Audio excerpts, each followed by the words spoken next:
Hi there, and welcome back to the History of Fleetwood Mac. I'm Anita.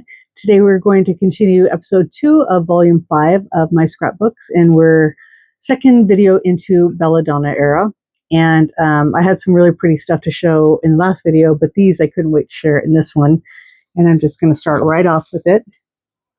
Really great shot of Stevie. That's from the back, but really neat. This is in Herbert Worthington's studio. Neat to see just all the, the sheet down, the whole sheet down, all the side equipment on the side and everything like that. It's an 11 by 14 print made from the negative. And this is the second piece.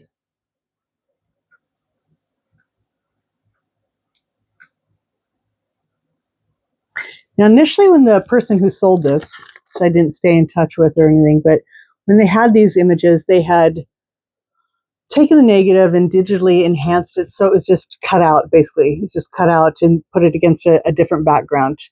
So you couldn't see any of the side stuff. And although, obviously, if it were a magazine or a book or anything else, normally you would want to buy just, the image of what's taken. But I really enjoy seeing all the side stuff here. And I love these photos. They're just absolutely gorgeous. And the only way to get the original photos was to get the negatives, unfortunately. This one's kind of a peculiar transaction. Let's just leave it at that. Not bad, just peculiar. And then this is the last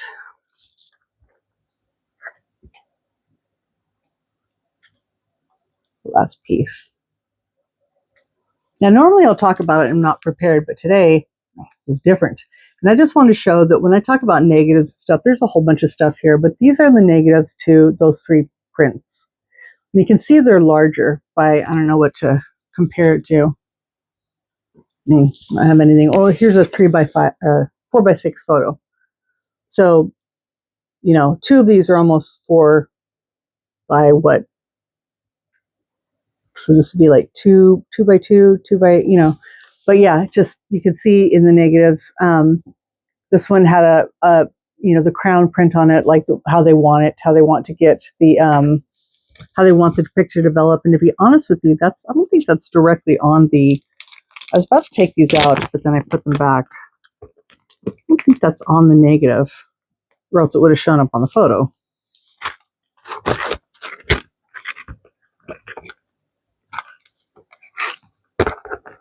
Pretty sure. Yeah. Yeah, so it's on, the crown print is on the original thing it came with. And here are the negatives. But you can just see they're not your standard negative. Like you can see this is a standard like 35 millimeter. What the hell do I know about film? But I think that's a standard 35 millimeter strip. Then you have a different slide here, a larger, this is a Christine McVie photo. And then you have some in here that I'm not going to take out, but these are gigantic. Like there's a whole bunch in here, but this, for example, is like a large, this is a Lindsay photo. You'll see later.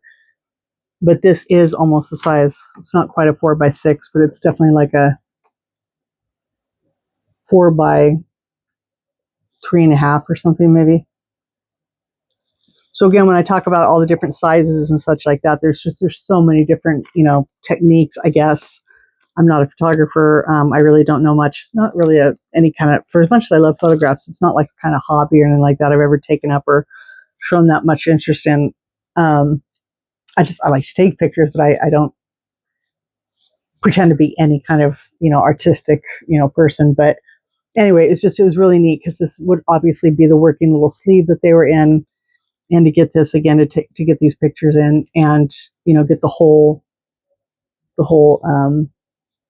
photo with all the stuff on the side and stuff. So I just thought you might be interested to see those because again, I talk about so many different sizes and when I cut stuff up, so some of it, as you can see, which you'll see on the next page, some are, again, little negative strips or proof photos. And I guess a proof photo would probably be actually this size. I'm not getting fingerprints on that.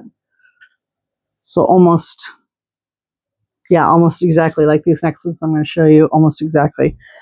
So these next ones that are on the next page are some of my favorite.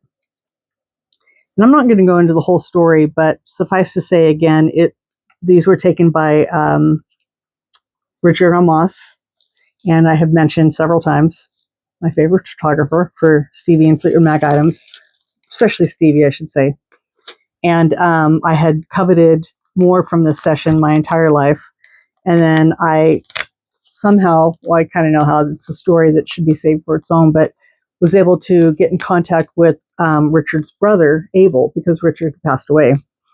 And so we got to talking, and I was able to make a deal with him. But, obviously, and rightfully so, he didn't have too much left over of his brother's stuff. He got rid of a lot of it, I guess, whatever. He had a reason, but, he has his own stuff and his brother's stuff. There's so much to be had. You can't keep it all, I'm sure. But I had hoped someday to, find more of these photos because I just really pined for them. Well, he did have some stuff, and it was just not in my just not in my ability to obtain. And in fact, unfortunately, the photos that we did make a deal on, I took forever to pay him off. I'm a person of my word who will pay somebody, but I just lost my job. It's a long story, but I felt awful. And I still do. I'll go to my grave feeling really bad because that's just not who I am. But he wanted what he wanted, which was a fair amount, just way outside what I could afford. I knew somebody who would want them because they're I don't know how to put it. I can't put it nicely, so I'm just going to leave it. That I knew that somebody else would buy them for him at the price that he wanted, that he could get, and there's no reason he shouldn't make the money. The person who had them is not a sharing type of person. He's not a favored person in any kind of community, with Fleetwood Mac or Stevie Nicks and whatever. That's a whole story that I will never divulge, and it's not my place, and I don't want to talk negatively about people. But it is disappointing because now this person has all those photos, and the only way to get them is to spend the king's ransom. It is what it is. I'm grateful for what I have, and that's it. And I got to talk to the photographer's brother, learn more about his brother, and that means way more than all my scrapbooks put together. It means that much to me. But what I'm getting down to is that this series of Richard's photos. This photo initially had been in an old fanzine, one I don't have anymore, as a grainy copy. I don't even know where that person got it. By the time I found the fanzine and had first seen the photo, I was, it was so far backdated, I couldn't even make contact with that person, let alone where they obtained the photo. But what I first did find was a proof sheet, and it was already cut up. So they'd already cut up. So this is original proof sheet photos. And I had these four. This one is kind of pretty out there. Than the last one. But yeah, I had sought these my entire life. And these are all I'm ever going to have, and that's okay. But these are absolutely one of my absolute most favorite photos of Stevie, and definitely the photography. It's a whole different vibe. Herbert Worthington stuff is great, gorgeous, and we get it. I mean, this is vibe, obviously. This is just so Herbert and Stevie, this setup. It's absolutely defining for both of them. But these just really stand out to me. There's just something about these that just really stand out. And I love Richard's work. Absolutely adore it. And just what he got out of the artist. And he's done many other artists. Don't misunderstand. He's got way more out there than just Stevie. And this Stevie is a small little speck in his catalog of photos. But yeah, these will forever be absolutely one of my most favorite sessions and everything. And I'm really grateful to even have these. And again, further down the road, we'll get into some more that I have. And I've just acquired these at different times. These four I got a long time ago on eBay. And then this is a copy from a friend. But yeah, so yeah, these are really special. But again, these are just like I'm telling you, the proof sheet, compared to what negatives are size-wise. Just kind of, you can see how that is. And I'll have proof sheets. I have a lot of proof sheets later. In fact, some really great ones of Robin and Stevie, which I'll be showing again later in videos.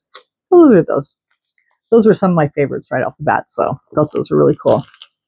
This was a really great, so random. This is out of it seems like a Hollywood, Los Angeles kind of paper. And it's Little Stevie and the Disciples of Fluff. And it is the funniest article. It kind of talks about Stevie Nicks, but it's kind of like this weird little story about somebody else. And it's funny. It's funny as hell. And I wish I could read it aloud, but there's quite a bit of it. But I love this caricature drawing. And the whole time, this person should have written a book. It kind of pokes fun at her, but it doesn't. It's just all the whole gypsy, bohemian, the person of the 80s, the kind of cloud, heads and clouds kind of thing. And yeah. So this was the rest of the article. This again is a proof sheet photo. And I think this is another one, because I know it's not whole. I think this is just a copy received, again, in the clippings. It actually really seems like it came with this one. Memory serves me right. And I knew that it wasn't the whole thing, but it's all I have, because I've never been able to obtain an original, or print of it. So it's what I had, and so I put it in there. But yeah, this article is pretty funny. And again, one of those things that just, Stevie wasn't on the cover, it was just something random that somebody had in their collection. I'm just so grateful to have it, because never would have seen this before. This is kind of cool. These are all but one. So there's one Polaroid, and the rest of these are 100% copies, bad copies. Again, this was a real nice person, and I do wish I could remember her name, and I feel really bad, but absolutely not related whatsoever anymore to the Stevie community. And, we're kind of not a passing fan. I'm not putting them down or anything like that, but they had a real cool little collection and then just got rid of it. Everything they had was like in clean back, old photo albums and stuff like that. And all the stuff was from there. So I'm really grateful, to have even seen it. And I kept it because it came from their collection, but also because I had not seen a lot of this session. So this is the Polaroid that I had. This is an original that I got. And that'll be actually where I got this story that will be a whole video at some point. And we'll be revisiting this Polaroid. That one I'm really grateful to have, but then these are more that go with them. These two I might have printed out. And again, I'm really not a fan of that. I try, like this is because this is a more current page. So like when I had the Xeroxes back, when I showed you in the first video of my, when I was first starting to put together the scrapbook, A was not even remotely aware of how many photos that eventually I would come across, let alone were out there. But then, these are just things that I'd seen, and I have more. I think it's another session that's towards Street Angel or other side, or not, Time Space maybe. Time Space where she's wearing this cape or something similar, and I have other pictures that are real from that. So I think is why I printed these out to go with it. Just also kind of as placeholders, things to kind of remind me like, hey, be on the lookout for these. But these 4 pictures were from that girl's scrapbook. And I was just so stoked to see them because I actually had never seen them. So they're pretty cool. I think these are kind of out there. They're not like massively uncirculated. They're still kind of rare, but not really anything special. These are kind of unique. But yeah, that Polaroid, and it's really unfortunate because you kind of see how bent it is. It's just really warped, and they weren't especially well taken care of. But again, that's part of the story. And it's dated on the back, 12/22/81. So that's why that's there. Then we have another article from not sure what magazine, but we've talked about this many a time. It's one of my most favorite photos. And so that was really cool that it went along. And it's actually different than a lot of the photos that I have, and you'll see a ton of those coming up in the Mirage album. Because even though this was used around Belladonna and came out around that time, I know it from Mirage because that's when I really first started collecting photos. It was one of these photos that just set it off for me, just completely. I am now a collector, and I'm going to get one of everything that's out there. So just a really nice article, Fame versus a Simple Life, and it's just, a real nice discussion with her at her home in Los Angeles, talking about Belladonna and going out on her own, working with Tom Petty, everything like that. So, what Edge of 17 means, Uncle Bill got sick, then John Lennon died, then my uncle died. Edge of 17 is really very much about both of those spirits passing. So just a really nice article like that. And then this is a remainder of that article here. And then some of these pictures here. Really cute little cutout from a Japanese magazine.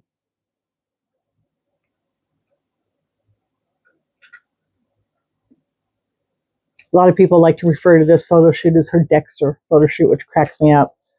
Not one of my favorites. Some are really pretty. But this one, she's not looking so good.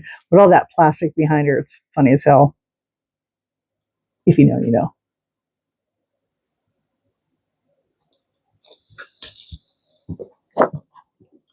And we have a nice little combo here.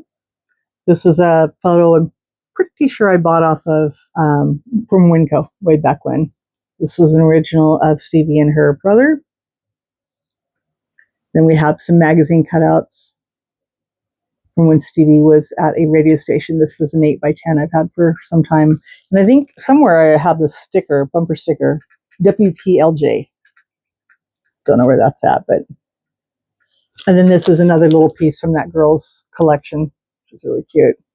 I think this might have been cut out from the Wild Heart Tour book.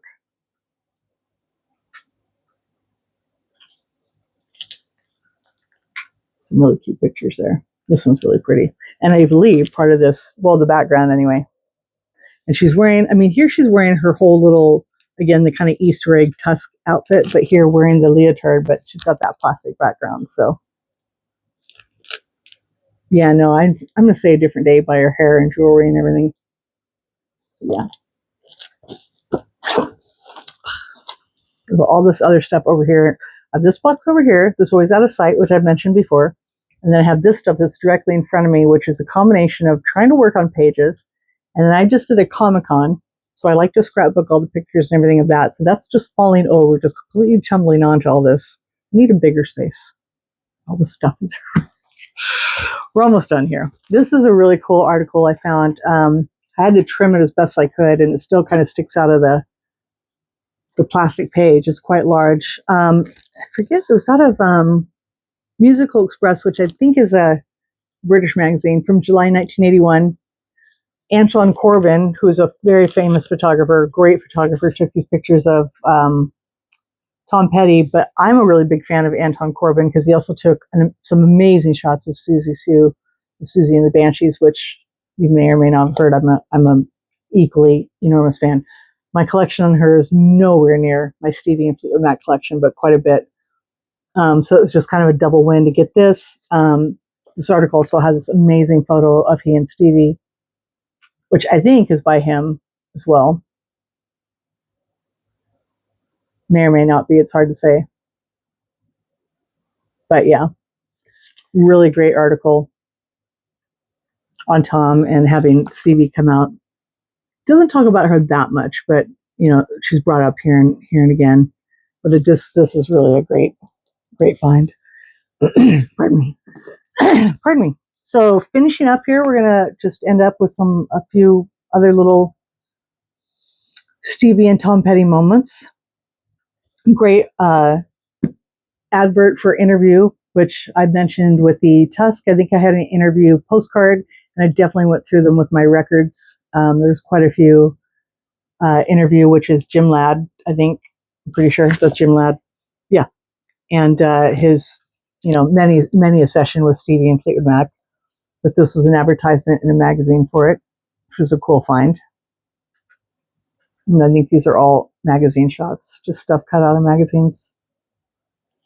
And then we're going to close it up with this adorable photo which I've seen actually some outtakes of this, which I had never seen before. And there's also some that are full length. But this, as you can tell, an 11 by 14 thereabouts, and it's kind of on thin paper, but nice little copy. But again, this might have been a Winco purchase. I know that I got an 8 by 10 from Winco, so maybe I'm mixing it up. But this is just a great full size for the photo. So that's going to wrap it up for episode 2 of Belladonna. Again, more great stuff coming up. I hope you enjoyed seeing those negatives and just kind of how that is, all the different sizes. I'll bring up some of the negatives in the future. Not so much. I think this page, I have a whole book, which is also where everything's falling down. And then I've got boxes like that. So this is the book of not most, but a lot of my negatives. And then other stuff comes, like the slides come in boxes, like the little Kodak boxes. So I have half a dozen of those at least. And then some of these I keep up because that's just how they were. So there's this is a Lindsey Buckingham session. There's a handful in here, and then there's 3 from Wild Heart, which I'll show these as well. The negatives that go with the photos later. There's a set of 3, and I might have bought these from the same person as I bought the Belladonna ones. But these are just some random things that you don't have pages. Like pages normally get these cool little negative pages, and little slides will fit right in. But since they don't fit in, I had to pick, find a different way to keep them and keep them from falling out. So that is it for this video. Again, thank you so much for joining me, and we'll see you next time. Have a great night. Bye.